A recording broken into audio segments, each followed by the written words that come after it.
Welcome to Eternal Dread. Tonight we're journeying into the heart of Canada's silent roads, where routine drives turn into reality-bending nightmares. These are true stories of road trips corrupted by something impossible, where isolation, distorted time, and the unknown push ordinary travelers to their breaking point. The first thing you notice out on the endless stretch of highway is the peculiar intimacy that isolation brings. It's not the comfort of being alone, but rather the unsettling sense that some intelligence behind the static and silence, is studying you as carefully as you navigate the double yellow lines. Mark, a civil engineer who prided himself on rationality, gripped the wheel tighter with each passing kilometer.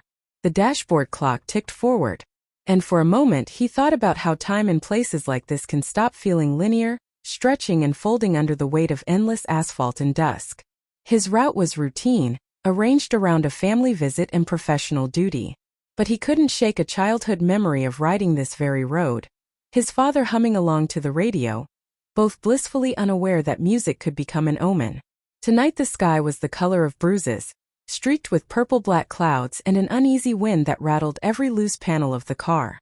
The roadside forests pressed in, their forms tempting the imagination with all they concealed beyond the glare of passing headlights. Mark set the radio to a local station. Chatter, pop melodies, then a presenter discussing weather alerts for southern districts.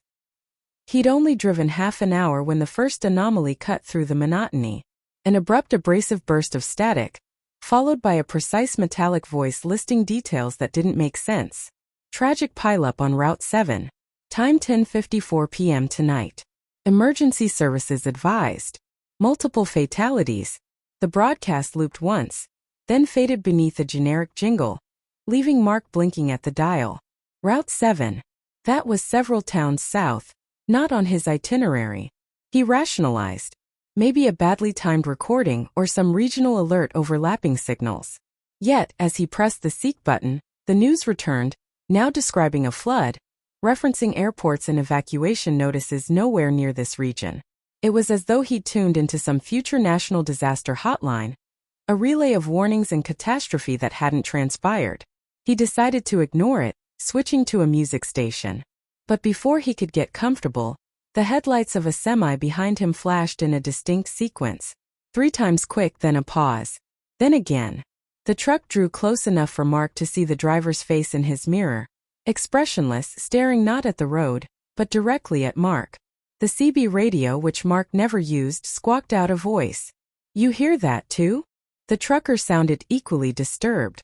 For several long seconds, static warped both their signals, conveying what Mark could only call a syncopation of dread. He passed a sign for a minor intersection.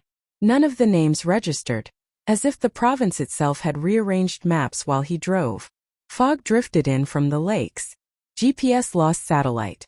Its screen shimmered and vanished. Every attempt to reboot resulted in error messages repeating, routing. As Mark slowed, the radio's voice returned, this time announcing a fiery collision at the edge of a bridge. A bridge Mark didn't remember crossing. "If you're traveling north," the broadcast said, "be cautious. Impact imminent." Against his better judgment, Mark pulled over. He watched as the semi pulled up beside him, cab lights flickering in uncertainty. "You getting the disaster alerts?" Mark called out through his cracked window. The trucker nodded, his face pale beneath the neon wash of dashboard lights. "Been hearing accidents all night, even ones that haven't happened. Names, times, places. Some sound like my old runs back east." But then he trailed off, eyes fixing on Mark's radio as it started again, announcing a chemical spill at a town Mark hadn't even heard of. Set for 11:30 tonight. The fog thickened. The woods seemed to amplify each transmission. Every staticky hiss echoed as if the trees themselves were repeating events back in a language of wind. Just as Mark moved to leave, the trucker gripped his arm, knuckles white. "When you come to the bridge, don't stop for anyone." His words were clipped, desperate. Mark drove on more cautiously now. The clock ticked forward, and every news item seemed to sync more closely with his own path. The bridge appeared with abrupt clarity. Long steel arches disappearing into phantasmal mist, orange lights undulating in the gloom. It was unmistakable, yet completely foreign, as though conjured from the nervous predictions of a dozen emergency broadcasts. Halfway across, The disaster Mark had heard was already unfolding. Screeching tires, flares of red and yellow on the asphalt, the screaming cacophony of twisting metal. Mark's own car, or an uncanny replica, lay crumpled ahead. He saw himself inside, motionless, then blinking, then turning to stare straight at Mark as he approached. For an agonizing moment their gazes met. Mark's mind split. One part certain this was hallucination, another obsessed with tracking every detail, every license plate, every flickering light. The truck that had followed him was overturned, flames licking its side. Emergency vehicles hovered just outside the mist, their silhouettes warped and mutable. Mark slammed on the brakes. His body responded on muscle memory, the rational part of him screaming for answers, the primal side knowing only panic. The scene resolved into sharper focus. He watched as rescue workers dragged his alternate self from the wreckage. But then the vision flickered, dissolving into white noise. He blinked and the road was clear. The accident vanished. Time slipping backward, forward, and then halting altogether. Shaking, he accelerated toward the next patch of open highway. Now the radio was a relentless companion. News broadcasts cycling through calamities Mark hadn't yet experienced, some too precise to be fabricated, others eerily vague. Every announcement matched in tone and cadence, as if delivering a rehearsal for reality. Mark kept driving, unable to turn off the radio for fear of what silence might offer instead. The trucker's warning haunted him, replaying in each passing headlight. When the fog thinned, Mark found himself on a stretch of road that felt impossibly empty. No towns, no intersections, just a black ribbon of pavement dividing forests that seemed to lean in closer with each mile. The radio's looped voices calmed, switching to ambient music, then soft, gentle instructions about emergency preparedness. He realized with a cold certainty that the broadcasts were leading him, not merely informing, but shaping the path, as though the disasters weren't warnings but markers. Coded signs that dictated which turns to take and when. Mark's thoughts spiraled. What if the disasters narrated by the radio weren't predictions, but invitations? What if every road is haunted not by the dead, but by the living, cycling through endless contingencies, waiting for one to bleed into reality? Mark's own drive felt preordained, and each variation, each alternate version of himself glimpsed in fog or flame, seemed to test his conviction, his very sense of self. In the aftermath, when the sky finally began its descent into morning, Mark felt changed. Not simply spooked but fundamentally shifted. The radio still played in the background, its broadcasts gentler, but somehow more unnerving for their mundanity. He reached his destination, but every detour, every intersection seemed loaded with significance. Sleep eluded him. Familiar roads took on uncanny angles. Memories of disaster flickered behind every mundane announcement. He started researching the stories he'd heard. News items that hadn't happened yet. Missing persons cases that sounded like distorted versions of his own name and profession. None appeared in the public record. Nothing matched. Yet some nights, in the mist and the dark, the radio would crackle with static, calling him by his first name, delivering updates in a tone that matched perfectly the unease of that original drive. Ultimately, Mark accepted what every survivor of the unknown must. Out on the road, isolation isn't simply the absence of company. It's the presence of something observing, waiting, measuring your faith in reality. The broadcasts, however twisted, became his markers. A kind of communion with the infinite possibilities every journey holds. Does fate drive us forward? Or do we become fate the moment we choose to listen? In the relentless quiet, with the highway stretching ahead and the radio always tuned to something beyond the veil, Mark understood that terror isn't the presence of disaster. It's the lingering question in the static. The unsettling certainty that the next message, the next forecast, the next voice in the loop might not just describe the future, but decide its shape before your very eyes. No shortcut ever saved time on the roads that cut through early morning haze, especially for someone who trusted logistics more than luck. Emily, a diligent graduate of medical school, was driving through unfamiliar territory, her mind mapping out the route with clinical efficiency. Every landmark an affirmation of progress. Yet what the highway sent back was not reassurance, but a subtle invitation, a promise of convenience made malignant by repetition. The first detour appeared in soft blue from her phone's navigation app. An alternate path marked overpass route supposed to shave 10 minutes from her commute. She took it, turning off the main drag into the rising mists over the pine forest, letting the early sun slip as she crossed onto poured concrete spanning an ocean of branches below. It should have been a minor change. A deviation logged for efficiency, but something about the air felt off, too dense, as though it resisted the intrusion of headlights in morning radio. 1 mile passed, then another. Emily noted the signs, the standard green placards with white text, posts driven deep into gravel. Each displayed identical information, and each seemed a perfect copy of the last. For a while, she suspected a minor error, common enough in rural infrastructure.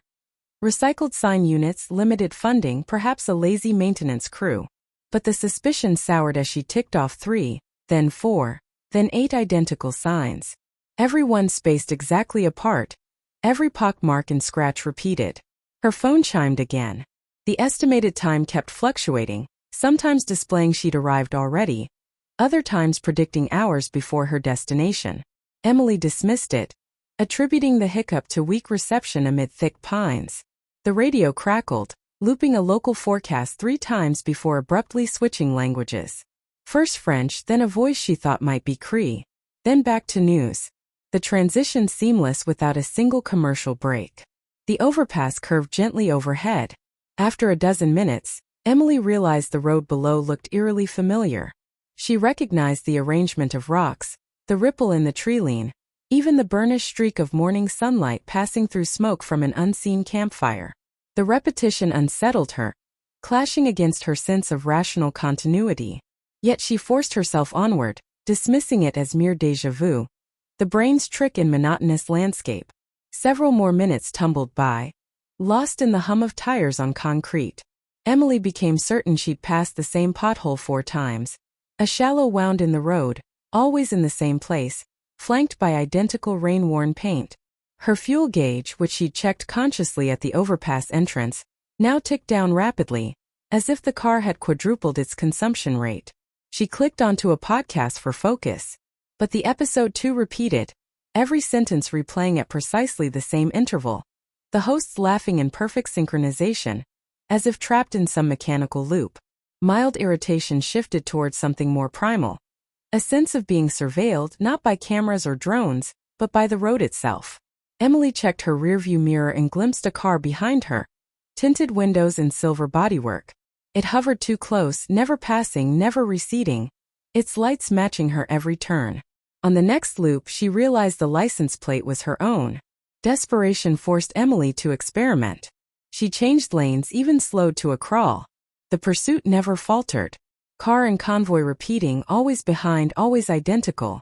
Around one bend, she braked and pulled over, letting the follower pass. But the car didn't overtake, didn't acknowledge her. It idled behind, then faded as the mist thickened, multiples of its shape appearing in peripheral vision like splintered reflections. Emily decided to turn around, an action both logical and unnatural.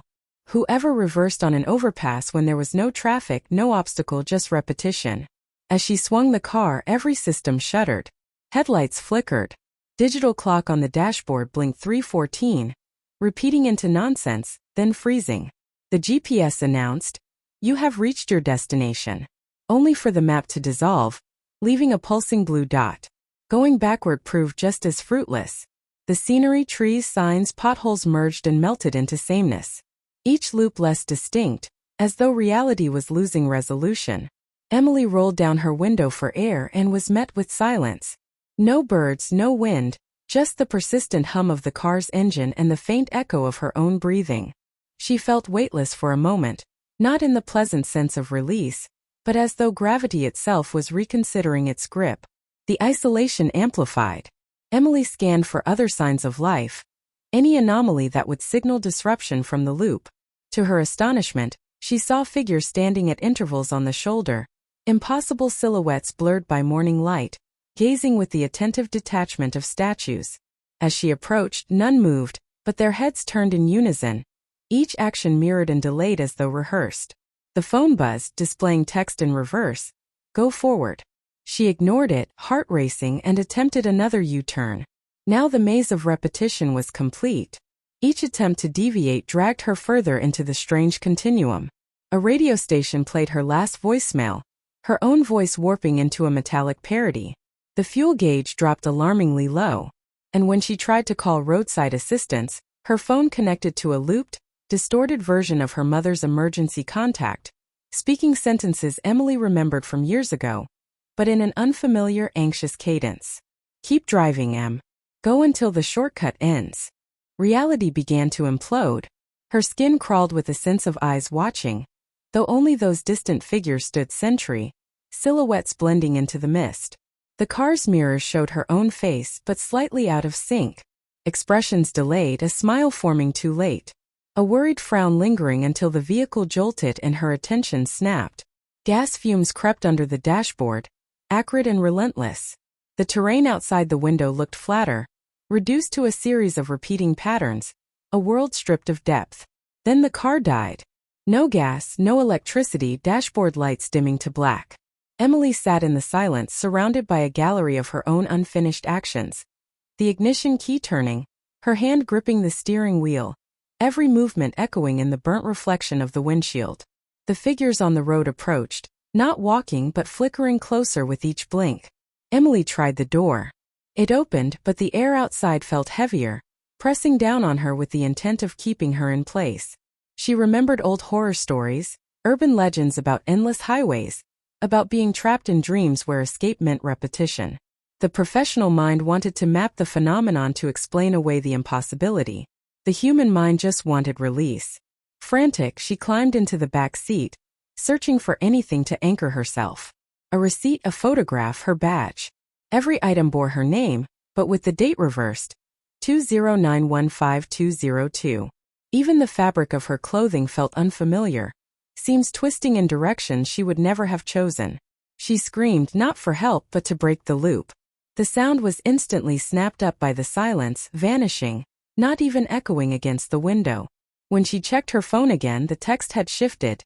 Drive backward. A sliver of hope. Perhaps backward was a route to freedom. She slid behind the wheel, turned the ignition, and the engine roared back to life. The road outside seemed brighter, the mist thinning at last. She pressed the gas, committed to reversal, watching carefully for the end. A break in the sameness, an off-ramp, a sign that didn't match. Slowly, the shortcut unraveled. The road grew distinct. The pothole vanished. The trees arranged themselves into normal disorder. Voices of birds crept through the window. Emily's fear did not subside. Relief was muted, almost clinical. At the far end of the overpass, she found herself facing the original entrance. But everything was different. The clock now read noon, her fuel gauge full, bag of belongings reordered, phone cleaned of all messages. For weeks after, she navigated highways with caution, dreading every detour, trusting nothing automated or offered by unfamiliar convenience. In the mirrors, rear view, side, and bathroom, shadows flickered, sometimes taking the shape of her own expression, sometimes blending into the world around her with impossible delay. She caught her own reflection in grocery store windows, trailing a split second behind, insistent she was still on that bridge. Music on the radio took on new uneasy tones, songs looping into self-parody. When she spoke to friends, they seemed distracted, their sentences looping. Emily's shortcut had not simply offered her a faster route. It had revealed the cost, the price paid for every time-saving measure, for every moment of trust given to convenience. She never spoke of the figures or the maze or the silent repetition that threatened to erase the individual for the sake of efficiency. Instead, she simply drove slower, lingering on familiar roads, savoring every unique pothole and every spontaneous deviation the landscape offered. She came to wonder, are shortcuts ever really shortcuts? Or do we find the price in repetition? A price everyone pays when reality bows to pattern and memory. In the months ahead, Emily found comfort only in variety, in unpredictability. If the road ever offered her another perfect overpass, she'd be ready to refuse the detour, letting others take the path that promised speed, while she took her place among the winding uncertainty of the ordinary, having glimpsed the cost of convenience on a morning overpass that never quite ended. There's a chilling honesty to the open highway that cuts through the forested heartland, an honesty born not of what the land shares, of what it omits. For Sam, a wildlife biology grad, The absence of mile markers was the first warning that tonight's fieldwork would not be like any before. The old logging road had no towns, no convenient turnoffs, just a blacktop winding endlessly beneath a sky that seemed to hang a few feet lower than normal, pressing the trees flat against the ground in warped perspective. Sam adjusted the rearview mirror, watching the receding darkness swallow the tail end of his pickup. His logbook detailed the trip. A simple hours-out survey, trapping small mammals, running tags on deer and foxes. He'd grown up in open spaces, certain that the wilderness, for all its legendary dangers, comforted more than threatened. But as he rolled past the highway warning sign, a blank rectangle where painted mileage should have been, the familiar became uncanny in the roadside gloom. Every pine twisted into an impassable wall. Every empty stretch of blacktop a corridor through memory. The truck's headlights caught something on the shoulder. An abandoned shape barely visible behind a tangle of grass and fir needles. Sam slowed and peered out. The vehicle was identical to his own. Red paint streaked with dust, dented rear fender. Even the same faded sticker from a long-defunct band. Ice pinched his spine. He parked and approached, expecting the thrill of explanation, the ordinary logic of mistaken identity, a neighbor's vehicle perhaps, or a survey team left by forestry officials. But the cab was empty, the driver's door locked, and inside lay an old jacket, same as the one on Sam's passenger seat, navy blue, studded with the pale embroidery of his college logo. He tried the license plate. The numbers matched his own perfectly. For a few moments he wandered alongside the twin, his own footsteps echoing too loudly, his breath smoke in the cold air. Every piece of dust caught his eye, every hairline, scratch and fleck of paint matching precisely. He scrubbed a hand over his face and forced himself back behind his own wheel, refusing to look back. Faulty memory, he muttered. Trick of the light. He eyed the empty road ahead, tapping nervously by habit. Phone, logbook, snack wrappers. Everything was in place, but the feeling of being shadowed refused to dissipate. As the night pressed in, Sam drove deeper into the woods, anxious to finish his survey and return to civilization. But soon the highway provided another mystery. A handwritten note taped to a weathered sign, the paper flapping in the chilled air. Don't stop. Time overlaps. Sam squinted, wondering at the message's origins. Was it an inside joke? A local legend? Some cryptic memorial to a tragedy left unreported? The note's odd cadence clung to his thoughts, an itch he could not scratch. The tunnel came next, a stretch of road bored through rock, half lit by failing orange lamps. Inside, the acoustics changed. The radio emitted whispers, layered voices too soft and slurry to parse. Sam Bluetooth tried to adjust the frequency, but the only result was static. The voices swelled, overlapping with each other until one phrase broke through clear and sharp. You're almost there. Find the markers. It was his own voice, or something close enough to unsettle him. Sam groped for courage, focusing on biology, data, the rational causes behind echoes and interference. Emerging from the tunnel, the road looked altered. Signs had returned, spaced evenly along the shoulder, but the numbers were counting backwards now, diminishing with every mile. 500, 400, 350, 320. The forest thickened. The branches gnarled into unlikely shapes. Each bend looked familiar but wrong. The kind of repetition seen only in dreams or fever. Sam flipped through his logbook, matching notes on animal encounters. But every page had shifted. Names went missing. Handwriting thinned. Dates reversed. His phone, always on low battery, blinked messages in sequence. Warning. Overlap detected. Remain calm. He snorted, the bravado of youth receding, replaced by a knowing sense of being the experiment rather than the observer. Unsettled, Sam reviewed a story he'd heard as a child.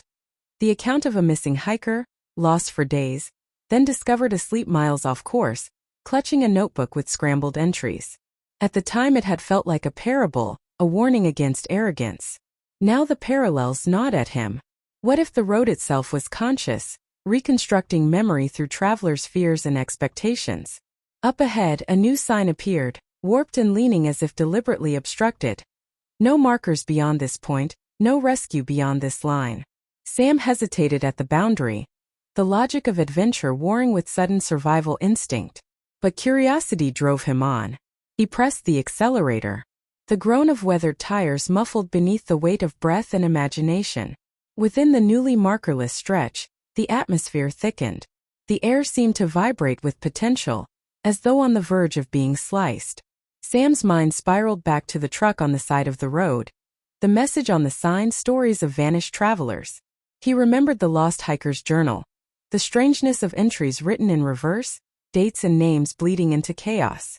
Minutes stretched, 10, then 30, then an hour folded into a minute, then a minute into an hour. The forest was a solid green wall. The blacktop a featureless portal. Sam's memory of his own journey became slippery. He forgot which direction he was moving. What led him here? Even his reason for recording mammal data in the first place. A creeping dread replaced data with sensation. The certainty of being observed by something vast, not animal but atmospheric. A malignant will woven from the repeating quiet. At the edge of comprehension, Sam glimpsed movement. A figure barely visible moved along the margin of the forest, identical in shape and build, cloaked in that same college jacket.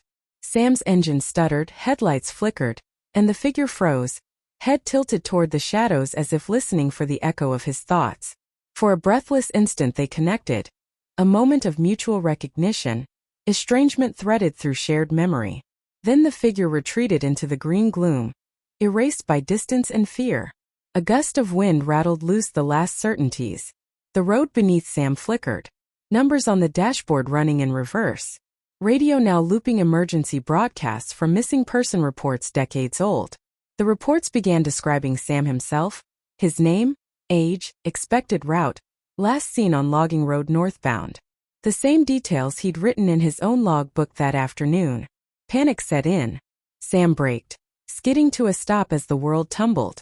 Headlights illuminated nothing but fog and the receding shape of a distant truck. The same make and color, emptied by absence. He checked his reflection, half expecting not to see his own eyes, relieved at the familiarity, yet haunted by the subtle shifts in expression, the infinite decimal delays of movement. Trying to retrace his route, Sam searched for landmarks but found only repetition.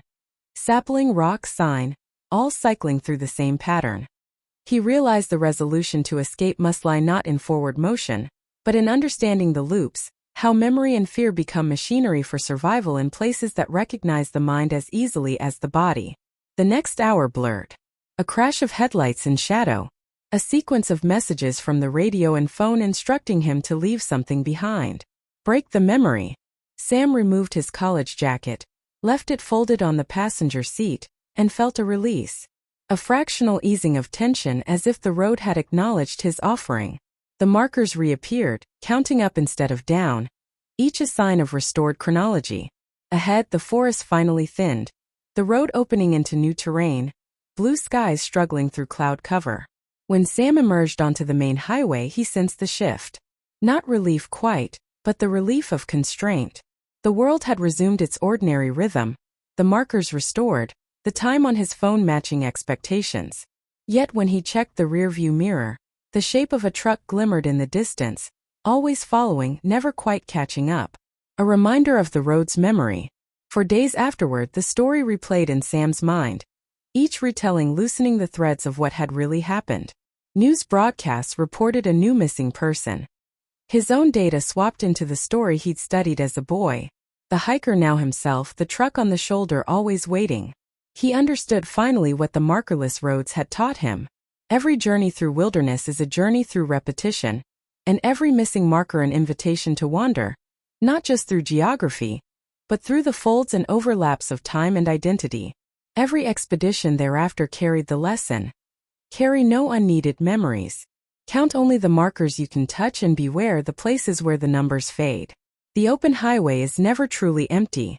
It is crowded with the echoes of every anxious traveler seeking direction, hoping the road itself remembers them when they can no longer remember themselves. The open road at midnight is not truly empty.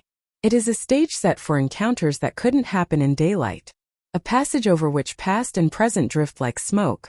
For Harper, a seasoned truck driver with military discipline and a skeptical faith shaped by years of survival, the shoulder of the highway was usually nothing more than a strip of gravel, a zone for blown tires and coffee breaks.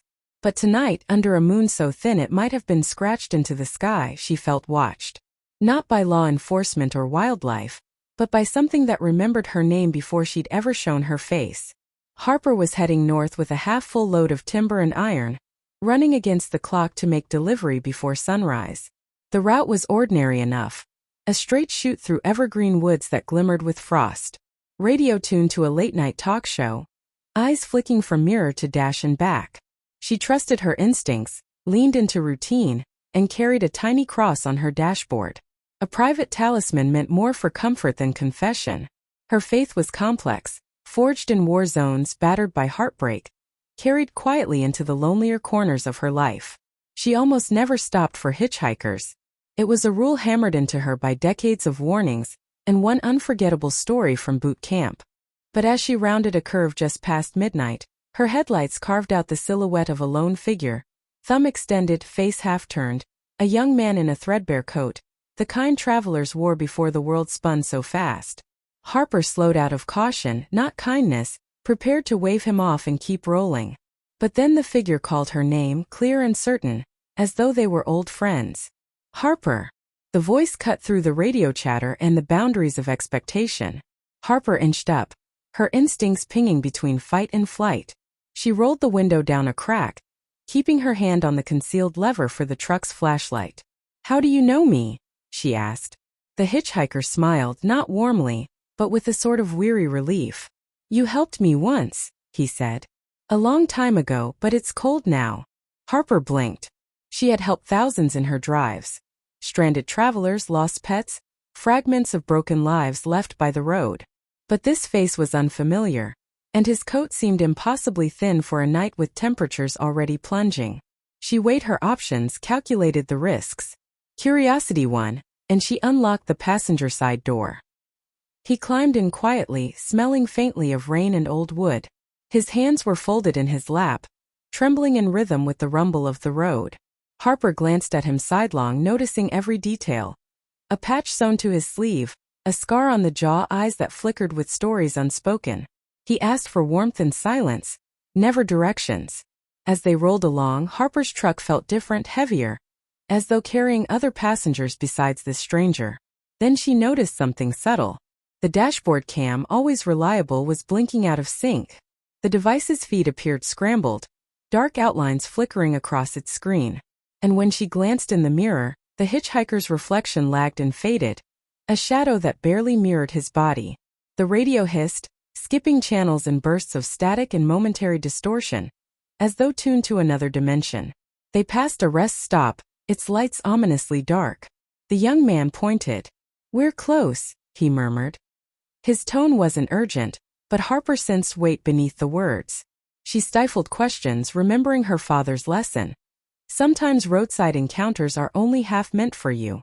Sometimes you're just the vessel for stories trying to return to the world. Suddenly, Harper's headlights swept over another figure. A woman standing stone still beside an overturned sedan, her hair blown by wind that did not touch any trees. The woman's lips moved soundlessly as Harper drove past, her eyes locking with Harper's in a flash of recognition.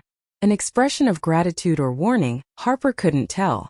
When she checked her rearview mirror, the sedan was gone and the road behind had swallowed any evidence of accident or presence. The hitchhiker fell silent. The further they drove, the more Harper sensed a change in the shadows outside, the way the edges of reality seemed to fray. Patches of frost on the shoulder melted and reformed. Tire tracks flickered in and out of view, and the double yellow line on the road quivered as if resisting some cosmic wind. Harper cleared her throat. "You said I helped you?" she asked again. He nodded, voice echoing mutedly. "You stopped. That mattered." As the truck approached another dark stretch, the climate inside the cabin shifted, air thickening, warmth draining away. Harper noticed her breath growing visible, each exhale tracing a fleeting signature under moonlight. She pushed up the heater, but the vents remained cold, and her cross rattled against the dashboard, ticking in time with the dash cam malfunction. On the roadside, shapes congregated, less human than memory, less memory than hope. One form then another flickered into existence. A man with a child's backpack, a woman carrying an old suitcase, a cluster of faces pressed close in silent yearning. The hitchhiker pressed his forehead to the window, whispering something under his breath, a prayer or a farewell. Harper couldn't distinguish which. She felt herself slipping out of the present and into a world stitched from echoes and regrets. It escalated without warning. The radio blasted voices, calls for help, fragments of songs, news updates from years she couldn't recall. Harper's grip on the wheel tightened, her knuckles straining white, every muscle lit with nervous electricity. The truck shuddered, dashcam stuttering into black, gauges flashing in a random panic sequence. The hitchhiker's voice, now a chorus, filled the cabin. "We're all trying to get home. Just one last ride." Harper gasped. Outside, the shapes crowded the shoulder, advancing but never stepping on the road. Her headlights passed through their bodies as though lighting vapor. She tried to call for help, but the phone was dead. Every screen in the truck repeating a tangled mess of numbers, dates, times, coordinates looping endlessly. In those frantic minutes, Harper's memories convulsed. War's aftermath, lonely highway nights, rescue missions gone wrong. Every single time she had stopped or almost stopped for someone in need. The faces blended, stories collided, time buckled. She felt herself pulled between then and now as the world shrank down to one point. A woman behind the wheel, a soul beside her, a legion of the forgotten standing sentry at the midnight border. And then just as quickly the temperature returned, the dash cam reset, and the truck's engine found a steady rhythm. The hitchhiker turned, smiled faintly and whispered, "Never forget the road behind." With an ease that contradicted his thin frame, he opened the door and disappeared before Harper could protest. The world outside was quiet again.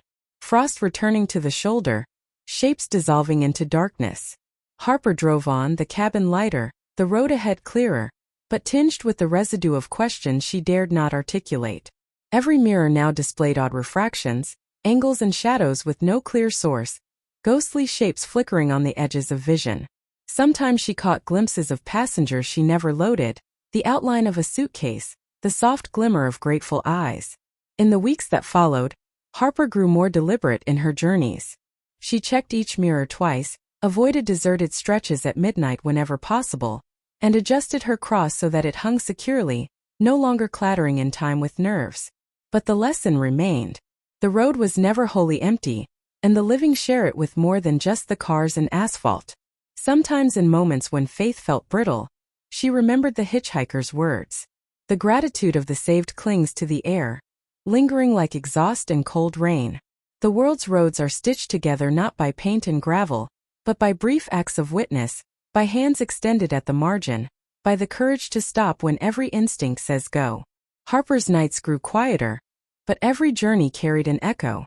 The sense that the dead ride their own highways, asking nothing but the memory of compassion, needing only a witness to validate their passage. She learned to pray with her eyes open, to navigate both the world's dangers and its mysteries, and to trust that kindness leaves footprints deeper than fear.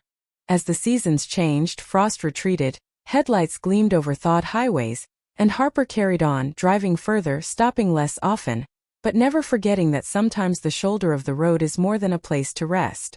Sometimes it's a portal, a line where the worlds tangle, where names are remembered, and where the only way forward is to let the souls ride with you, quiet and unseen, until they reach whatever home eternity has set aside for them. Mist hung over the northern highway like a veil, obscuring everything but the bright green exit sign, and the familiar anxiety that surfaces when a routine detour turns unsettling. For Riley, a non-binary park ranger with years spent wandering isolated forests whose mind favored logic over superstition, this fog was a nuisance, not a threat. The route home from the station should have been simple. Take the exit ramp, find the rest area, gather composure before braving the last stretch through unlit woods. But tonight, the ramp seemed longer, sharper, swallowing more distance than memory recollected. Riley's thoughts darted through work notes and radio chatter. The road had always imposed a quiet discipline. Stay alert, be prepared. Know when wilderness becomes inhospitable. Yet there was something foreign in the mist, a kind of density that slowed each breath and made tires grind louder on the pavement. Approaching the rest area, a familiar wooden sign rose up, the lettering tilted as though twisted by unseen hands, announcing facilities that no one in recent memory had actually used. The car rolled to a stop in the meager illumination of a solitary lamp. Riley scanned the lot. No vehicles, just patches of wet concrete and the distant rustle of needles in the pine wind. In the cabin, the air changed, becoming thick and coarse, weighing down shoulders and settling into lungs. They locked the doors by habit, but the act felt performative, theatrical, against the implacable hush that had crept in with the fog. Needing respite and routine, Riley grabbed their flashlight, stepped onto the slick pavement, and crossed to the restroom building. A concrete box painted years ago, still shedding flakes and memories. Inside, the hallway was longer than expected, its corners receding into unnatural shadow, where ceilings and walls failed to meet logically. Footsteps echoed, growing louder with each iteration until Riley realized the sound was not just amplification, but duplication, as if something was trailing at an imperfect interval. Riley reached the first door only for it to swing open without being touched. The interior was wrong. Not a restroom but a mirrored hallway branching left and right. Both directions lined with identical doors, each marked not with symbols, but with fragments of handwritten names. Some familiar, others impossible. The flashlight beam fractured, light scattering where it should have reflected, forcing Riley to step lightly and stick close to the walls. With each door tested, Riley sensed time shifting. Watches and phones ticked forward, resetting 1 minute jumping into the next, while the world outside remained fixed in stasis. The sensation was subtle at first, a lag between thought and movement. A slow bleed of memory into the present, as if the building itself parsed time by its own design. Further in, belongings appeared. A scarf, a child's plastic toy, an empty water bottle stamped with a date from the previous decade. Riley bent to inspect a wallet. Its ID card faded but recognizable. A ranger from 10 years prior, one of the regions missing, a name whispered on radios late at night, but never spoken in daylight. The hallway grew colder, air tinged with something metallic, the scent of old snow and hidden decay. A doorway opened with a groan, revealing not a restroom, but a hallway tilting upward, leading into a fog-filled chamber. Gravity became uncertain. Every step demanded greater effort, feet dragging as if untethered from the certainty of weight. The lights flickered and Riley's body felt oddly buoyant, like walking underwater, but without the kindness of resistance. In distant corners, mist churned in shapes that mirrored their own posture. Shadows mimicking stance and stride. Riley's phone vibrated, but the screen showed only static. The numbers melting and reforming. They tried to call for help, voice clipped by fear, but only a distorted echo answered. A child's voice repeating questions in reverse, words tumbling backward into meaninglessness until only the cadence remained. Panic crept in, urging retreat, commanding reason and routine. Riley recalled every training module, every advice given to calm lost hikers, and tried to regulate their breaths. A surge of adrenaline pressed Riley deeper into the maze, the flashlight straining with unnatural luminescence, as if fighting to illuminate truths meant to stay hidden. The walls became mirrors. With each glance, Riley saw not just themselves, but a dozen variations. Some smiling, some crying, some desperate. A cold chill seized their spine as the nearest reflection blinked in perfect unison, lips moving to spell their name in reverse. The reflection whispered something, mouth contorted in a silent scream, the glass warping as if ready to swallow. Riley stumbled through, emerging into a corridor painted not by craftsmen, but by time itself. Streaks and stains formed faces in the cracks, eyes blinking, mouths open in surprise or horror. The sound of water trickling inexplicably from overhead pipes became a chorus of voices, some old, some impossibly young, all detailing directions to nowhere. Riley clung to their flashlight, pressing forward, each step draining more energy, each heartbeat sinking with some deep subsonic pulse beneath the concrete. A flicker of movement near the ceiling caught their eye. Small weightless objects floating, spinning gently as though tugged by invisible hands. A faded photograph drifted down, landing by Riley's boot. The image was distorted but recognizable. A group photo from Ranger Academy with one corner burned away. Faces missing, date rewritten by trembling fingers. Every object in this warped place seemed to hold a message, a memory stripped of context and time, a warning encased in ambiguity. Beyond another door, the space changed again. No longer a hallway, but a vast open lobby filled with objects from decades past. A rotary phone, a lunchbox, an old hiking pack with tags from a year Riley remembered as being filled with loss. The gravitational oddity deepened. Time jumped forward, and the sense of imminent danger became more urgent. Every exit sign pointed inward. Every wall reflected Riley back at themselves. At the center of the chamber, a large mirror stood propped against a broken chair. In its glass, Riley saw their own form. Hair stressed from anxiety, eyes wide with confusion, mouth set in determination. Then as they watched, the image slipped backwards. The mirror self began speaking in reverse, syllables tumbling out so quietly that Riley had to concentrate to decipher. It was a message, half advice, half accusation. Words that seemed to prick at old guilt and forgotten misdeeds. "You belong outside," the reflection murmured. "This place holds the lost, not the searching." Riley felt the world buckle. A surge of fear overwhelming rational analysis. They tore their gaze away, seeking a real door. Not a mirrored trick. Not a passage into unreality. Their flashlight dimmed, the batteries draining as if sapped by the building's hunger for attention. At the far end of the room, one door stood slightly open, light streaming through with the golden clarity of morning. Not fog, not artifice, but day. Riley charged forward, throwing their body against the door, tumbling through into brightness, the hallway collapsing behind. The world outside was changed. Air smelled different. Sounds carried odd undertones. And every food and drink Riley tasted after was subtly wrong, as if reality had been recalibrated. Their senses tuned to a new, less forgiving frequency. Back in the car, the fuel gauge flickered. Time seemed months ahead, and everything in the glove compartment was rearranged. Riley gripped the wheel so hard that it ached, vowing never to take another ramp without unyielding scrutiny. The mist had dissipated, and the highway stretched out, ordinary, prosaic, a lifeline into mundane routine. But each day after, Riley noticed subtle cues that the rest stop remained changed. The taste of coffee, the pressure of boots on gravel, the resonance of voices over static were all colors faded and notes bent. Sometimes dreams replayed the warped hallways and floating objects, waking them with heart pounding in the early morning. Other rangers asked about strange stories. Rest area legends, travelers gone missing, objects reappearing years later. Riley rarely spoke of that night, but every time they passed a rest area, something inside tugged at caution, reminding them that some exits are less about escape than entrapment, and that rest is sometimes the price the world charges for revealing its secrets.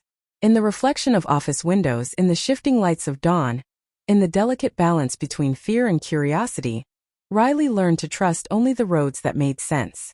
Always wary never to linger long enough to remind the highway of their presence. For those who travel isolated paths, the rules are simple. Not every ramp leads back to the map. Not every rest brings relief. And sometimes the world bends in ways meant to be felt but never explained. Riley kept driving. And though the roads never bent quite right again, they accepted reality's new shape. The knowledge that rest itself can be a labyrinth. And that rules of physics and memory change sometimes just to keep you moving, wary and awake. The frozen vastness of a northern road in winter yields few comforts. But for Grant, a 51-year-old logistics manager and former police officer, the sight of his company's convoy was a welcome reassurance. There was a solidarity to the line of headlights threading through white drifts and ragged fur silhouettes, a punctuation of order against the night's looming chaos. It wasn't the wind nor the ache of long hours that kept Grant alert. It was protocol, the ritual checking of call signs, the confirmation that every truck tracked the expected path. Every voice on the radio belonged. Tonight, the convoy was 5 vehicles strong, engines rumbling as they devoured miles between deserted towns, the blur of motion carving a rhythm in the darkness. Grant led the pack, his truck brimming with steel reels and boxed machinery, the weight anchoring him to the world. Conversation was sparse. Radio etiquette demanded brevity, efficiency, never idle chatter. In the cold isolation, Grant's mind wandered to old cases. Roads patrolled, accidents catalogued, horrors explained and unexplained. Just past the halfway point, the convoy slowed for a turn. Grant's radio crackled, a distortion. Then the faint echo of his own call sign repeated by a voice that did not belong to anyone in their chain. Bravo 7 copy. Grant blinked, checking his roster. All vehicles accounted for, but the transmission repeated, this time in perfect mechanical mimicry. He responded with caution. Bravo 7, go ahead. Static filled the cabin. Then the same phrase echoed back with a subtle edge. Bravo 7, go ahead. In the mirror, headlights appeared. An additional set. Distant but precise, hanging in the mist beyond recognizable range. Grant frowned. His checklist showed no latecomers. As the convoy rounded a bend, the distant shape resolved itself. Another truck nearly identical in make, model, and color. Grant toggled the radio, asking for verification. But each member of his convoy described seeing different reflections. One said 2 trucks behind them. Another saw only their own. The CB channels split with interference, garbled voices, hissing details that looped restlessly. Night pressed in. Grant urged the convoy forward, warning his drivers to stay close, maintain formation. Yet in the peripheral vision of every mirror, the duplicate convoy remained, matching speed, distance, pattern. Grant's chest tightened. The anxiety of decades of rational explanations straining against something unquantifiable. He recalled a story told in training. The Phantom Fleet, the warning that lost drivers sometimes became echoes in winter, unable to leave the roads they haunted. Snow began to fall with urgent density, obscuring refraction and blurring the world into grayscale. Grant's headlights cast circles of clarity that collapsed into shimmering patches of black ice. The duplicate trucks drew closer, their lights sometimes fizzing out, sometimes revealing not drivers, but dark humanoid shapes that seemed to flicker in and out of existence. Each license plate matched his own fleet down to the registration stickers Grant had personally checked earlier. The CB flared alive again. Bravo 7. Wrong route, said the voice, his own but slowed and fractured. He replied, voice steady. Convoy running true. Confirm position. Another transmission. This time a chorus of overlapping broken voices. You're already there. You've always been there. Grant's heart thumped hard in his chest. He muted the CB, relying on visual cues to maintain distance. Tension sharp in every muscle. Ahead, the lead truck reported a malfunction. The dashboard flickered, gauges looping through impossible sequences, speed readings doubling, then freezing. The rest of the convoy slowed in response, but the duplicate formation surged forward, headlights slicing sideways across the snow banks. Grant squinted, seeking any anomaly that would explain the vision. Reflections, refractions, tricks of wind or light. He changed lanes, adjusting speed. The shapes matched every move, never crossing, never parting. It escalated rapidly. The snow intensified, shrouding the road with opaque sheets, muting the world to memory and anxiety. The duplicate trucks loomed out of the haze. And each time Grant tried to radio for help, the signal splintered into nonsense. Call signs reversed, voices filtered through static, as if the very air conspired with the unseen. He thought he saw faces in the lit windows, his own, pale and taut, staring forward with the intensity of purpose or fear. Suddenly, Grant's truck lost connection with the rest of the convoy. The dashboard went black. The engine juddered to a stop. He felt the cold creep into his bones as every sense sharpened, aware that any rational explanation was melting away in the dark. Ahead, the duplicate trucks drew parallel, moving with disturbing synchronicity, their headlights never quite illuminating a face or license plate. Grant checked his phone. No signal. Time slipping between numbers. Calendar dates looping out of logic. He stepped outside, boots crunching on frost, breath blooming in icy gusts. The world outside was quieter than it ought to be. The duplicate convoy had gathered, lining the road in an exact parade, a perfect twin of Grant's own fleet, every detail rendered with uncanny precision. He called out, voice swallowed by snow and distance. Shadows within the trucks shifted but never responded. Engines idling in rhythm. Grant tried to move closer, but his feet felt heavy, every step weighed down by invisible pressure. Behind him, the reality of his own convoy flickered. Trucks vanished and reappeared. Drivers sounded their horns in confused bursts. Grant's senses pinged between two worlds, the tangible rational order of fleet management, and a warped reflection where every order gave rise to chaos. For a shattering moment, Grant saw himself reflected in the duplicate-led truck, face haggard and drained, eyes wild with a recognition he wanted to deny. A surge of adrenaline returned him to the cab. He restarted the engine, forcing the vehicle back onto the main route. In his mirrors, the duplicate convoy fragmented, splitting into wisps of shadow and pale light, then regrouping as his own formation caught up. The dashboard reanimated, the engine roared, and snow began to clear in erratic bursts. The radio spat out fractured messages. "You finished the drive. You never finished the drive." Grant kept silent, eyes forward, refusing engagement. The rest of the fleet checked in, each voice tinged with a weariness that blurred the boundaries between routine and dread. The duplicate convoy faded, sometimes reappearing in the distance, headlights echoing through snow and dusk, never overtaking, never falling behind for long. The drivers murmured stories to themselves, struggling to maintain professional detachment. As the journey's end approached, Grant felt a heaviness settle in his mind, a certainty that something had crossed with them, entered the world of process and routine. The convoy reached the last checkpoint. Every truck parked in the designated rows, every cargo manifest ticked off. But Grant knew the night's balance had shifted. The logic of formation stretched and recalibrated. The road had recorded them in duplicate, every driver now carrying the twin burden of what they had seen. Back in his office, snow melting on boots and jacket, Grant reviewed the logs. The timestamps were corrupted, signatures overwritten, records splintered. Some bore familiar handwriting, others were reversed, details rewritten by invisible hands. When Grant looked up, he saw his own reflection in the frosted glass. A shade too pale, a split second too late. Each time he tried to recall the sequence of events, faces faded, voices blurring into static. He called the fleet maintenance line, but every answer was stunted, half-spoken, looping through rehearsed protocols as if returning to the start of each day, each drive, each hazardous journey.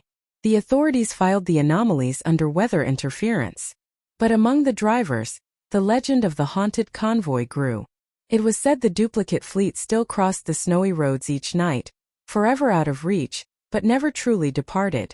A reminder to stay alert, stay rational, never let the orderly world of traffic and cargo become a domain of shadows. Grant kept driving professionally, relentlessly, compelled by duty and the assurance of process. But every winter, as the snows returned and roads emptied, he was haunted by the memory of doppelganger trucks, the eerie echo of his own voice in the CB, the sense that unfinished business still trailed behind. The world of logistics and sequence insisted that routes could be completed, inventories reconciled, every drive checked off as done. But Grant understood the deeper truth. For every mile driven, every convoy tracked, there was a reflection somewhere in the dark. A haunted fleet forever mirroring the living convoy, never quite catching up, never quite falling away. If every mile is haunted, he wondered, who among us truly finishes the drive? In the snow-swept quiet, he listened for answers. But all he ever heard was the hum of tires, the pulsing of headlights, and the continual static of roads that sometimes refused to let anyone go. There's nothing sinister about sunset until the route home splits into uncertainty, a detour forced by technology, pushing comfort and routine through a narrow passage of unfamiliar dusk. For Monica, a 36-year-old urban planner traveling cross-country for a short conference, the GPS was an ally against confusion. A digital map she trusted more than local signage or gut instinct. The city's edge fell away behind her, replaced by scattered farms and pine groves. Every mile a reminder of how quickly habit could dissolve into improvisation. The day had been measured.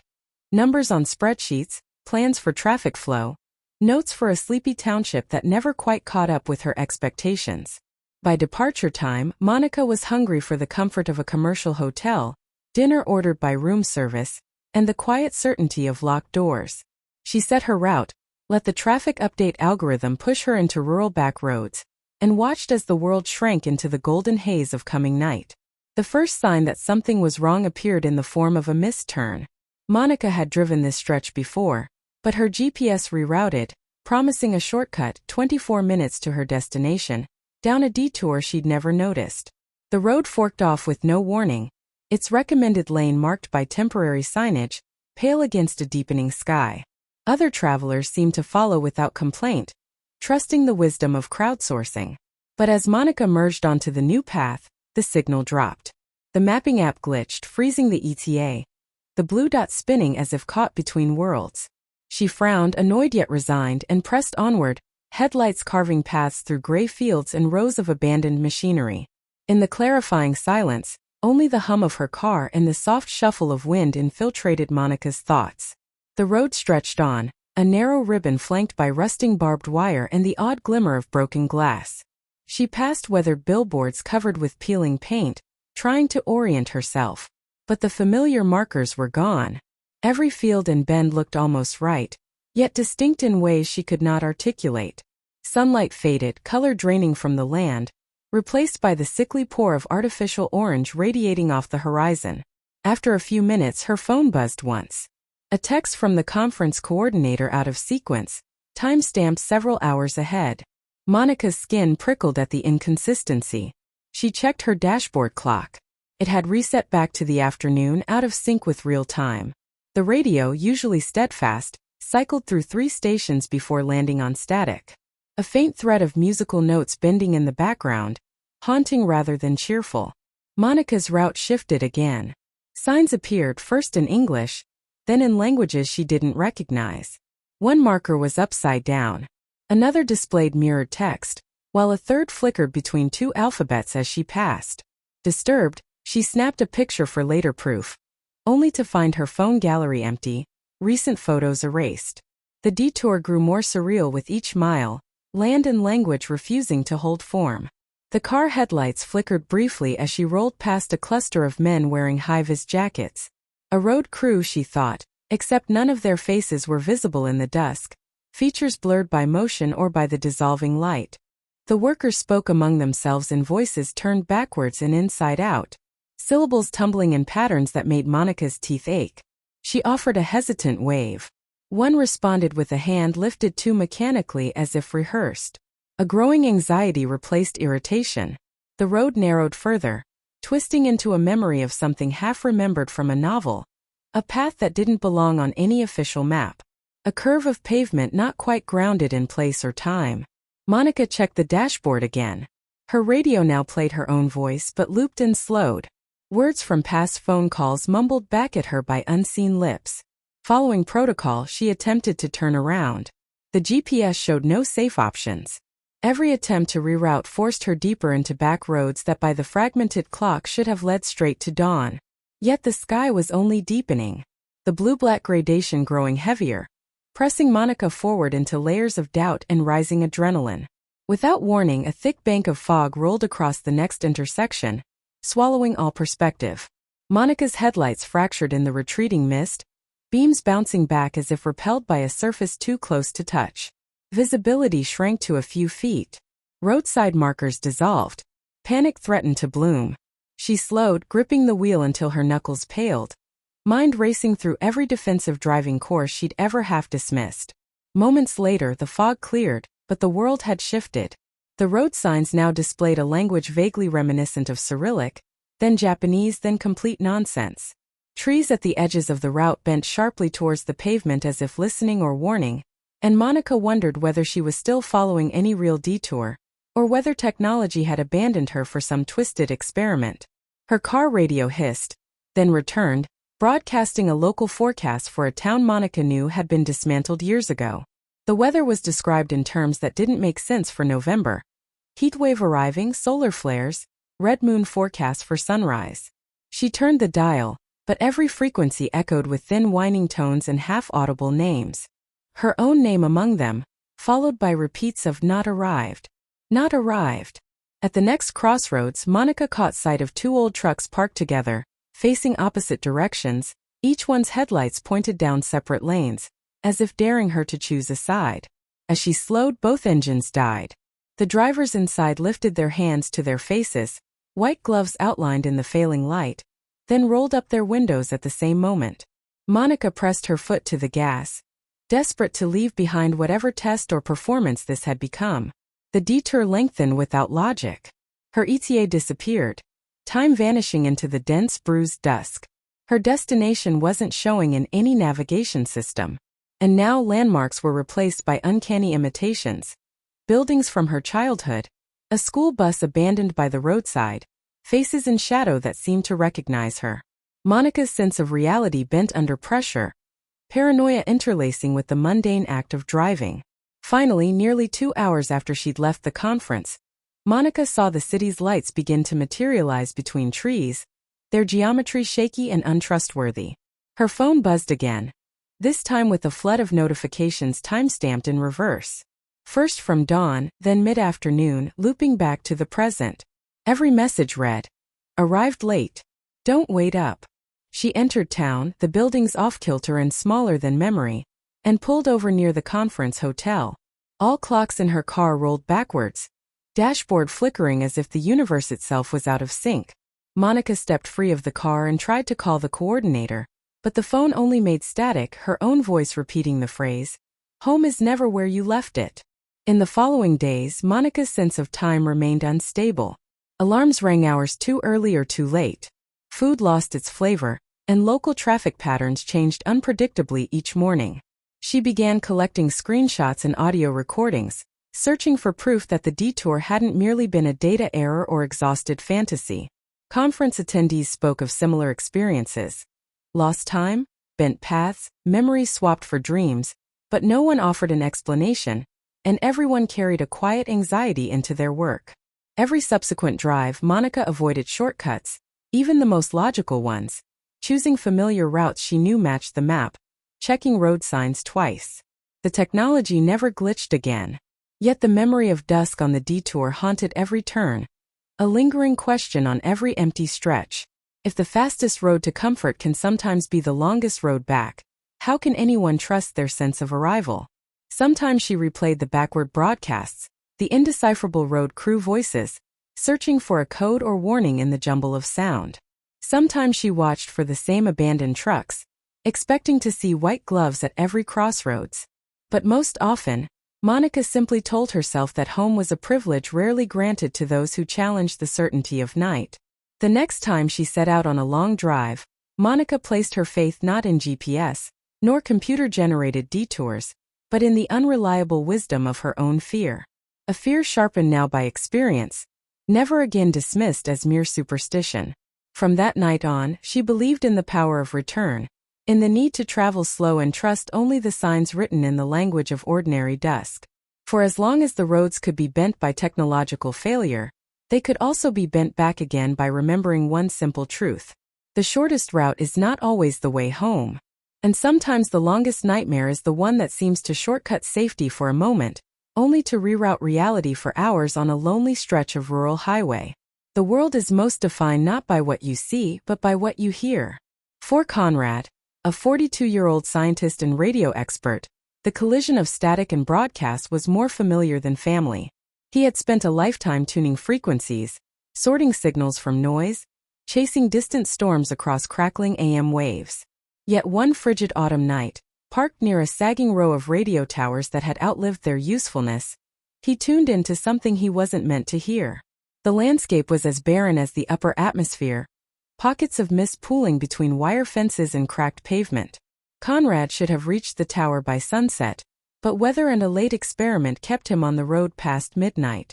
With every mile, the border between civilization and the vast unknown pressed in, marked only by the flicker of his dash lights and the slow build of a roaring silence beyond the engine. His task was simple: inspect the towers, confirm their out-of-service status, log electromagnetic readings, and return to the comfort of laboratory routine. But that night, routine gave way to possibility. As he coasted off the main highway onto the aging service road, the darkness deepened, settling around him like a shroud. The towers loomed overhead, skeletal against the sky, red lights winking in a sequence that never quite repeated. Conrad unpacked his signal scanner, swept through the usual frequencies. He expected nothing but static, a low hiss, the flutter of distant news, perhaps the hum of an emergency beacon. Instead, his headset found a distinct voice, clear, urgent, and hauntingly misplaced. "Help me," the transmission repeated. "This is the North Channel. No reception, no rescue." He adjusted the dials, isolating the timestamp embedded in the transmission. The numbers were wrong, dated decades ago. A year Conrad associated only with family stories and childhood memories. But the voice persisted, alternating between panic and resignation, telling of fire on a bridge, a stalled engine, a name clearly stated. Clara recruiting anyone. Startled, Conrad documented the event, saving the snippet of sound, cross-referencing it against regional databases for missing persons and emergency calls. No records matched the broadcast, no mention of Clara, no fire on any bridge for that year. He drove closer to the towers.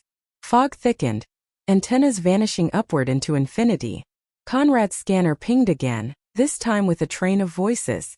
Some were calm, some frantic, each one detailing events, disasters, roadblocks, missing people, all dated for the next hour, the next morning, the next week. The frequency never matched the local spectrum. It danced just outside the permissible band, as if the laws of electromagnetism bent for these transmissions. For a scientist, fear was data. Conrad jotted down every new call, logging the coordinates, timestamps, and emotional tone. Yet, the longer he listened, the more the voices converged in urgency. Some began pleading with him by name, using memories he had never shared aloud. A boating trip as a child, a lost friend, a rumor about a signal that predicted catastrophe. Struggling for explanations, Conrad scanned for technical errors, atmospheric phenomena, pranksters.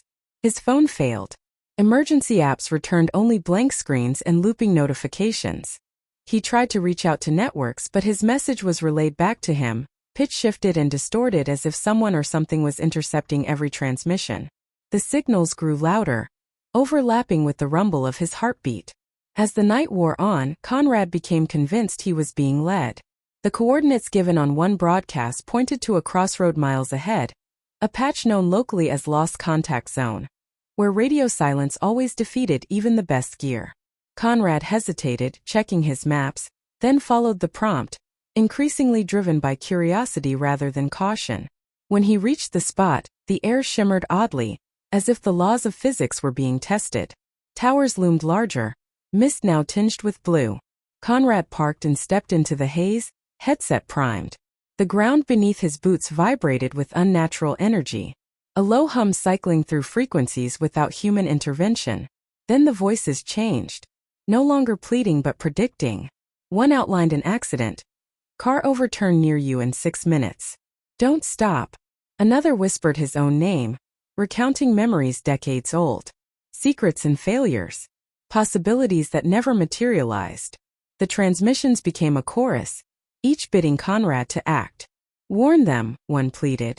If you're listening, save someone tonight. His rational mind struggled. Signals couldn't predict future events. He checked his clock, watching it oscillate. But then across the road, headlights approached. A van teetering over a patch of ice, swerving dangerously. Conrad shouted a warning, strobing his flashlight, and the van stopped. Driver shaken but unharmed. The voice on the frequency shifted from panic to calm, repeating, "Accident avoided. Thank you." Before Conrad could process what happened, the voices multiplied. Some anxious, some resigned, echoing old disasters, new emergencies. Every broadcast was linked to a place, a time, a deadly possibility. Each that Conrad heeded shifted its outcome. A cold, calculated sequence of actions that bent reality just enough to thread safety through chaos. As the hours slipped by, Conrad felt his purpose splinter between scientist and guardian. The towers hummed with impossible energy, broadcasting messages that seemed to originate not from this time but many times. A layered accumulation of lost souls, desperate broadcasts left unanswered, looping forever until someone listened. The logic defied his training, but the urgency was undeniable. The last transmission of the night came in a whisper, calm and chilling.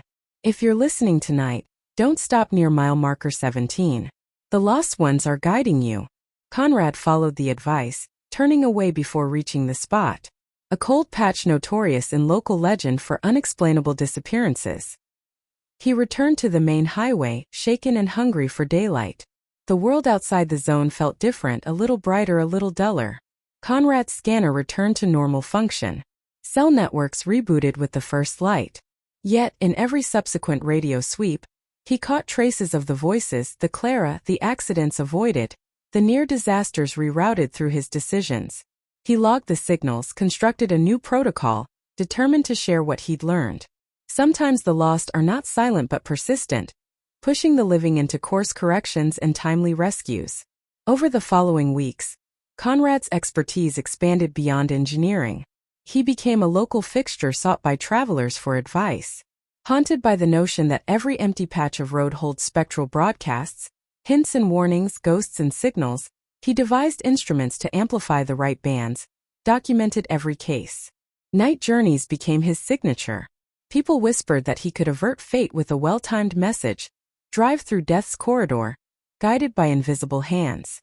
Some called him superstitious, others a fraud. But every time Conrad ignored a mysterious warning, the world responded. A collision, a fire, a missing person, all documented afterward. With each intervention, the voices on the radio became calmer, more grateful. The cold fact remained. His understanding of science and reality expanded beneath the weight of conspiracy and empathy. Occasionally late at night, Conrad caught the old pleas again. Clara's name, the lost coordinates, stories unrecorded. He learned to reply, offering comfort as best he could, wishing the voices peace. The roads outside Lost Contact Zone grew safer in small increments. Each drive a tacit agreement between Conrad and those who could only reach him through static. A shared hope that listening, recording, responding was not just technical but existential. The lesson endured. Not every signal is meant to be decoded, but every warning holds value.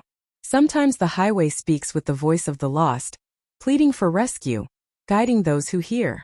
And sometimes a lone expert in the mist, armed with data and empathy, is all they need to be found, and to find others before disaster strikes. The high bridge was always lonely after midnight, suspended like a razor over a valley thick with shadow. Marissa, 29, a road maintenance supervisor with a mind tuned to stats and risk assessment, had learned to trust data above all. Bridges were designed for certainty, load calculations, structural redundancy, predictive scheduling. But tonight, certainty refused to cooperate. The numbers behind her inspection log didn't match anything she could see. She parked her maintenance van at the bridge's midpoint, hovering on the threshold between two districts neither claimed. Traffic reports had projected 0 vehicles for the next hour. Her scheduled inspection perfectly isolated, and yet the night pulsed with a tension she couldn't shake. The air clung to the steel, damp and electric, her breath fogging against the windshield in a rhythm too steady to be soothing. Marissa keyed her walkie for the routine check-in. Bridge 11 secure, weather clear, commencing night survey. Silence responded, except for the feeble hum of her own engine. She preferred isolation. Work flowed best when distraction vanished. The silence tonight, though, felt heavier. Her focus narrowed to the illuminated spans and the pale sweep of her headlamp. The first anomaly came as a flicker. Wrong-way headlights in the distance, pale gold and sharp against the black. She checked her tablet. The bridge was closed, both entrances sealed for the night. No one should be here. She flicked on the roof beacon and waited, eyes tracking the shape as it approached. The vehicle was older than any log to pass this way. A boxy sedan crusted with age and rain. Every line reminiscent of outdated models Marissa remembered from childhood. The car halted just ahead. A moment frozen, engine idling. She radioed for possible breach, her message vanishing into static. The sedan's headlights faded, dying out as if the batteries had been drained not by time or use, but by the sheer intensity of the night. Marissa stepped from her van, boots crunching softly. She wanted a rational answer. Late commuter, navigation error, lost driver. As she advanced, the driver's window rolled down. She saw a woman's face, frantic, hair fanned wildly. Her lips moved, but Marissa heard nothing except the soft crackle of electricity between lamp poles. The sedan peeled away without warning, vanishing into mist that didn't exist seconds before, leaving the bridge untouched. The log in Marissa's tablet reset. The license plate erased, the timestamp now misaligned. She ran the numbers again, knowing every dataset could glitch, but the entire inspection record seemed to have rewritten itself. She noted the error, taking photos, documenting everything she could, but each image blurred, shapes distorted and impossible to parse. Trying to distract herself, Marissa reviewed the bridge's pressure sensors. The system recorded a single crossing, but the details conflicted. The weight signature was anomalous, showing not one car but dozens in close proximity, overlapping in ways no convoy ever could. She checked adjacent surveillance feeds via her phone, expecting fuzzy footage or animal movement. What she found shook her. The crossing recorded live was not just from tonight but also footage from 30 years ago. Another night, another vehicle, same location, same direction. The figures in the old video wore clothes from a different decade. Faces frozen in worry, gestures frantic. The timestamp insisted the time was now, not then. The system replayed the crossing as a loop, faces and cars returning with uncanny regularity. Marissa paged through data logs. Her own credentials were replaced by another name, another ID, someone who had vanished from records decades ago. Her pulse quickened. She toggled back to her live window. There on the screen was her van. Her own features reflected in the glass, but different somehow. Her hair rearranged, a jacket she didn't recognize, posture stiff with uncertainty. Rattled, Marissa stepped back outside, scanning the far side of the bridge. Lights flickered distantly. The air seemed to ripple and bend. She remembered childhood tales her mother had told, stories of bridges that connected not towns, but times, ferrying desperate souls back and forth across years with no warning. The technical side of her brain rebelled, searching for code error, insufficient bandwidth, electromagnetic interference. She walked the span, boots ringing against cold metal, headlamp beam cutting the dark. She tried calling colleagues for confirmation. The signal died, messages looped, phone clock spinning backward every few seconds. The night felt drawn out, each minute billowing into hours. Each noise carried on wind that refused to settle. As she neared the center, Marissa's senses sharpened. In the low ambient light, she glimpsed something impossible. A second set of headlights approaching, moving the wrong way again with slow, deliberate precision. Data said there should be no one here. Every record corroborating the fact. Yet here it was, burning against the stats, burning against the rules. Feeling a surge of duty, Marissa waved her beacon, signaling stop. The headlights hesitated, then flickered out, leaving the bridge blank and silent. She advanced, scanning for tire marks, footprints, any physical sign. The only evidence left behind was a faint impression, an indent from decades of crossings pressed deep into the steel as if history insisted itself into physical reality. Returning to her van, Marissa reviewed security tapes and data logs. Each attempt at analysis led back to confusion. The live footage replayed her own nightly movements, but the figure in the recording grew less familiar each time. The face sharpened into a stranger's, gestures repeated, but detached, as if she were watching herself through a distorted lens. Her credentials no longer matched, reports filed under names she did not recognize. At the far end of the bridge, tremors shook the steel. Minor ripples dismissed as inconsequential by last year's engineering report. Tonight, though, each vibration grew in urgency, bearing the weight of lost years. Marissa gripped the railing, feeling the passage of reality tighten around her. The bridge rattled. Time appeared to fracture into fragments, the scenery around her flickering between now and then, past and present. In a final surge, Marissa checked her location data. The system showed she had never arrived, never left, only existed as a repeating interval. Just another figure looping through nightly inspections, her presence erased and replaced across countless data sets. She tried updating the logs, stamping the system with her ID, but every file autocorrected, every signature blurred. When dawn arrived, the bridge returned to normal. The trembling ceased, headlights faded, surveillance footage reset. Marissa finished her inspection, filed her report, but every document listed a different supervisor. A long stream of names, each dating back to the bridge's opening, each erased after a single midnight. Her logbook showed blank entries where her signature should have been. Driving away from the high bridge, Marissa felt changed. Not frightened but uncertain, caught in the twisting of a new kind of logic. The world proved willing to erase her, to replace her with other stories and other voices whenever certainty slipped. Yet she also sensed the obligations of routine, the need to keep watching the span, to keep warning of crossings and tremors, even if her part in the story would never be preserved. In the weeks that followed, Marissa checked every report twice, marking time with physical notations no algorithm could override.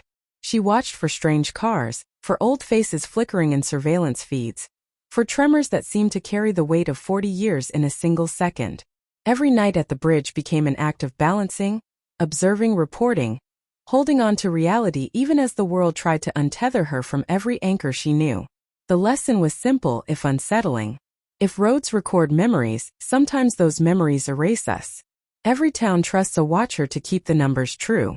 But sometimes the watcher must accept that keeping vigil may mean vanishing into history. A data point erased in favor of a living story on a midnight bridge, forever humming with the echoes of those who drove the wrong way, again and again searching for a way home. Fog is the true custodian of the remote highways, sometimes revealing the landscape in spectral flashes, sometimes sealing away entire worlds in silence and blind despair. Nathan, 34, and an environmental consultant by trade, had learned to measure the world by patterns: rainfall, migration, the signature frequencies of birdsong or rushing water. Yet beyond the border of familiarity, past the abandoned overpass in skeletal marshes, those patterns break, realigning to rules that no scientist or wanderer can trust. And on the night that Nathan charted what he thought would be his final field readings, the highway surrendered itself to a static unlike any he'd ever heard. He drove with the windows cracked, inhaling the scent of wet earth and distant pine. Even in early winter, the fog pulled thick as milk, gliding across the pavement in curdling ropes. Nathan's dashboard pulsed with soft blue. The signal reader in the passenger seat, his real companion for the trip,